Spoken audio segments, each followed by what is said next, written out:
وہ انتہائی عشق تھی یا نور بے حساب تھا؟ میں قید و بند وقت سے آزاد اس صدی میں تھا، وہ دور مصطفیٰ تھا، میں مدینہ نبی میں تھا۔ وہ دور مصطفیٰ تھا، میں مدینہ نبی میں تھا۔ صحابی جاتے ہیں آپ صلی اللہ علیہ وسلم کے پاس اور عرض کرتے ہیں کہ جی آنے والے دور کا ہے امتی گناہ گار، ہند سے یہ ہے حضور، ہے مگر سیاہ کار۔ مسکرا کے آپ نے کہا کہ روکنا نہیں، امتی ہے اور وہ بھی آنے والے دور کا۔ طے ہوا عصر کے بعد ہوگی میری حاضری، روبرو نبی کے پاس ہوگی میری حاضری۔ تصور عدالت نبی کیا تو ڈر گیا کہ جا کے کیا کہوں گا، میں تو سوچ کے ہی مر گیا۔ صحابی رسول نے کہا کہ بیٹھ جا یہاں، محفل حضور کے اصول سیکھ لے ذرا۔ سو بیٹھنا سکھا رہے تھے مجھ کو وہ کہ اس طرح، چل کے بھی دکھا رہے تھے مجھ کو وہ کہ اس طرح، یہ بھی کہہ رہے تھے خام خواہ سے منہ نہ کھولنا، بول کے بتا رہے تھے اس طرح سے بولنا۔ وہ خوش نصیب لوگ تھے جو دور مصطفیٰ میں تھے، فضا بھی خوش نصیب تھی، زمین بھی خوش نصیب تھی، نیا نیا کھلا کھلا سا نیلا آسمان تھا، پرانی طرز پر بنے نئے نئے مکان تھے، کئی گھروں میں اونٹ تھے، کئی گھروں میں بکریاں، پک رہا تھا کچھ جہاں پہ جل رہی تھی لکڑیاں۔ اتنے میں اذان ہوئی تو رونگٹے کھڑے ہوئے، دل کے جیسے کھل گئے ہوں تالے سب پڑے ہوئے۔ وہ آسماں کا راگ تھا، وہ دعوت بلال تھی، میرے لیے تو دعوت وصال اور جمال تھی۔ دھو لیا نہا کے میں نے وضو بھی بنا لیا، نسبت حضور میں نے عود بھی لگا لیا۔ گھر سے ہم نکل پڑے صحابی رسول کے، جا رہے تھے سب ہی سمت مسجد رسول کے۔ وہ دھڑکنیں عجیب تھیں، وہ کپ کپی کمال تھی کہ آنکھ اشک بار تھی، سراپائے ملال تھی، روح تھی کہ دید کی تڑپ تڑپ تڑپ تڑپ، دل میرا دھڑک دھڑک دھڑک دھڑک دھڑک دھڑک، ہر قدم پہ گھٹ رہا تھا شوق دید مصطفیٰ، ہر قدم پہ بڑھ رہا تھا شوق دید مصطفیٰ، اور ہر قدم پہ گھٹ رہا تھا فاصلہ حضور سے۔ مسکرا کے دیکھتے تھے یوں صحابہ کرام جیسے کہ وہ جانتے ہوں کون ہے یہ نوجوان۔ دیکھ کے صحابیوں کی پیاری پیاری داڑیاں جانے کیسے رک گیا میں چوکھٹے حضور پہ کہ سنت رسول کے بغیر کیسے جاؤ گے، یہ نہ ہو کہ پھیر لیں حضور چہرہ کمر۔ جیسے ہی بھلا خیال دل کو میرے آ لیا، نسبت حضور میں نے چہرہ بھی سجا لیا۔ نسبت ابھی میں یہاں تک پہنچا ہوں، آگے تو ہمت نہیں ہے۔ اللہ کرے ہمارے اعمال ایسے ہوں کہ ہمیں دیدار نصیب ہو، خواب میں ہی نصیب ہو، اور ہمیں ان کی سنت مبارکہ پہ عمل کرنا نصیب ہو۔ اکثر لوگ کہہ دیتے ہیں عمران خان خام خام مذہبی فلسفے کو پروموٹ کر رہے ہیں، عجیب باتیں۔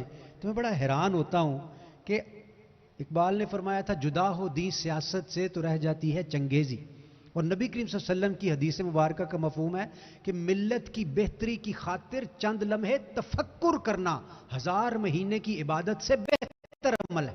یعنی ابھی کام شروع نہیں کیا پریکٹیکلی، ابھی صرف تفکر کر رہے ہیں، تدبر کر رہے ہیں کہ یار پاکستان کو کیسے ٹھیک کیا جا سکتا ہے، سر تو جوڑو۔ یہ عمل 1000 مہینے کی عبادت سے بہتر عمل ہے، اور اگر آپ نکل کھڑے ہو تو کتنا بڑا جہاد ہے اور کتنی بڑی اس میں ایک نعت شریف کے چاند اشعار۔ اللہم صلی اللہ سیدنا محمد وعلی سیدنا محمد۔ روک لیتی ہے آپ کی نسبت، تیر جتنے بھی ہم پہ چلتے ہیں، اور یہ کرم ہے حضور کا ہم پر، آنے والے عذاب ٹلتے ہیں، وہ سمجھتے ہیں بولی سب کی، وہ ہی بھرتے ہیں جھولیاں سب کی۔ تو آؤ بازار مصطفیٰ کو چلے، کھوٹے سکے جہاں پہ چلتے ہیں، اور یہ کرم ہے حضور کا، ورنہ کھوٹے سکے کہاں پہ چلتے ہیں۔ ساتھیو آؤ سب مدینہ چلے،